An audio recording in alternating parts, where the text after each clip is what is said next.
Bismillahirrahmanirrahim. Assalamualaikum warahmatullahi wabarakatuh. Salam sejahtera untuk kita semua. Perkenalkan, saya Icun Ferdianti, mahasiswa Magister Manajemen Fakultas Ekonomi dan Bisnis Universitas Halu Oleo. Yang saya hormati Ibu dosen pengajar Profesor Dr. Nurwati SE MSI serta rekan-rekan kelas B sekalian yang saya banggakan. Baik, jadi di sini saya akan menjelaskan materi mengenai manajemen sumber daya manusia, pokok bahasan bab 11, yaitu menyusun rencana bayaran strategis. Dalam penyusunan rencana bayaran strategis itu terdapat faktor-faktor dasar dalam menentukan tingkat bayaran.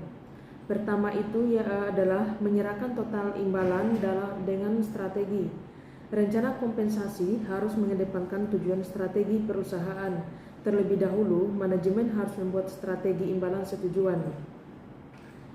Kedua ini adalah keadilan dan pengaruhnya pada tingkat bayaran. Teori keadilan menyatakan bahwa jika seseorang merasakan adanya ketidakadilan, akan muncul ketegangan atau dorongan yang memotivasinya untuk mengurangi ketegangan dan ketidakadilan yang dirasakan. Riset cenderung mendukung teori keadilan, khususnya ketika diberlakukan pada mereka yang dibayar kurang. Ketiga adalah pertimbangan hukum dan kompensasi. Pemberi kerja tidak mempunyai kebebasan penuh dalam merancang rencana bayaran. Terdapat berbagai hukum yang menetapkan hal-hal seperti upah minimum, tarif lembur, dan tunjangan. Keempat, pengaruh serikat kerja pada keputusan kompensasi. Hukum relasi serikat pekerja dan tenaga kerja juga mempengaruhi rancangan rencana bayaran. Undang-Undang Relasi Tenaga Kerja Nasional tahun 1935 memberikan karyawan untuk berserikat dan untuk melakukan tawar-menawar secara kolektif. Definisi dan contoh cara melakukan evaluasi pekerjaan. Evaluasi pekerjaan adalah sebuah perbandingan pekerjaan secara formal dan sistematis untuk menentukan nilai dari suatu pekerjaan secara relatif terhadap pekerjaan lain. Evaluasi pekerjaan bertujuan untuk menentukan nilai relatif sebuah pekerjaan. Pertama, faktor-faktor yang dapat dikompensasi. Ada dua pendekatan dasar untuk membandingkan nilai dari beberapa pekerjaan. Spesialis manajemen kompensasi menyebutnya sebagai faktor yang dapat dikompensasi. Identifikasi terhadap faktor yang dapat dikompensasi ini adalah memainkan peran sentral dalam evaluasi pekerjaan. Menyiapkan evaluasi pekerjaan.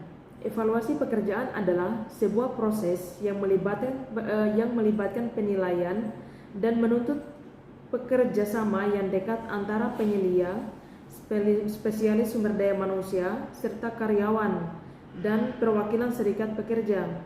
Langkah awalnya meliputi mengidentifikasi kebutuhan akan program tersebut, mendapatkan kerjasama, dan kemudian memilih sebuah komisi evaluasi. Komisi tersebut kemudian melakukan evaluasi yang sebenarnya. Metode pemeringkatan klasifikasi pekerjaan atau poin. Pertama itu ada metode evaluasi pekerjaan, yaitu pemeringkatan. Kedua, klasifikasi pekerjaan. Ketiga, metode poin. Keempat adalah evaluasi pekerjaan terkomputerisasi. Selanjutnya adalah menciptakan rencana bayaran yang kompetitif. Pertama itu ahli mengatakan dari benchmark job adalah perwakilan dari seluruh kisaran pekerjaan yang perlu dievaluasi oleh pemberi kerja. Kedua, memilih faktor yang dapat dikompensasi. Faktor-faktor yang dapat dikompensasi ini tergantung pada tradisi menggunakan 4 keterampilan, yaitu keterampilan, usaha, tanggung jawab, kondisi kerja, serta pertimbangan strategis dan praktis. Kemudian memberikan bobot pada faktor yang dikompensasi. Langkah berikutnya adalah menentukan kepentingan relatif terhadap setiap faktor. Misalnya, sejauh mana kelompok dalam mengerjakan suatu keterampilan daripada usahanya yang ditentukan itu lebih penting dari yang lainnya. Kemudian mengubah presentasi menjadi poin untuk setiap faktor. Langkah selanjutnya adalah mengubah bobot presentasi yang diberikan pada setiap faktor yang dapat dikompensasikan menjadi nilai poin untuk setiap faktor. Kemudian mengidentifikasi derajat setiap faktor. Pecahkan setiap faktor menjadi derajat, kemudian definisikan setiap derajatnya sehingga penilai dapat menilai jumlah atau derajat dari suatu faktor yang ada dalam sebuah pekerjaan. Kemudian menentukan poin derajat faktor untuk setiap faktor. Dalam menentukan poin, komisi harus mampu memeriksa setiap pekerjaan dan menentukan berapa derajat masing-masing faktor yang terdapat dalam pekerjaan yang dapat dikompensasi. Selanjutnya, meninjau deskripsi pekerjaan atau spesifikasi pekerjaan.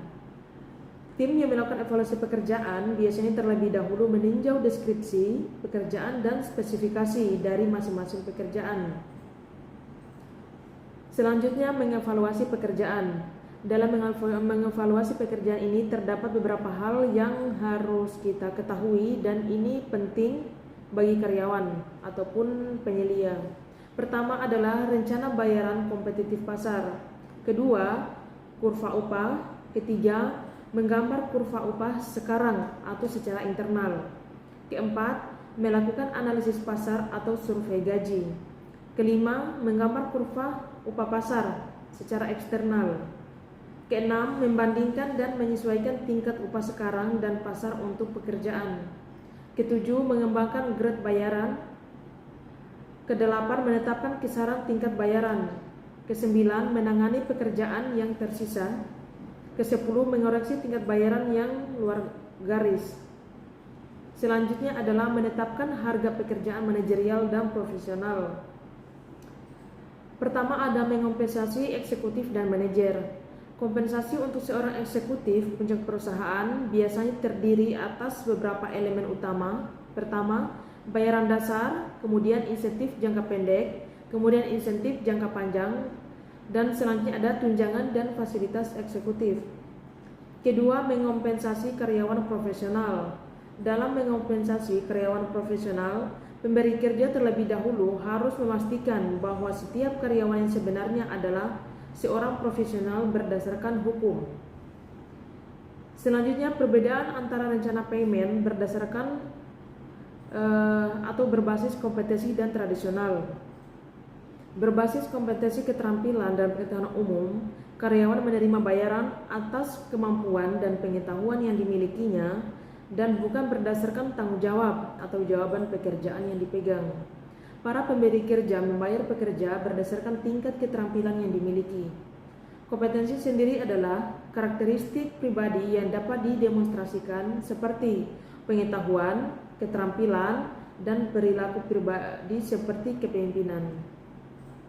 Jadi itulah yang dapat saya paparkan. Mohon maaf jika ada kekurangan. Semoga kedepannya bisa lebih baik. Terima kasih. Assalamualaikum warahmatullahi wabarakatuh.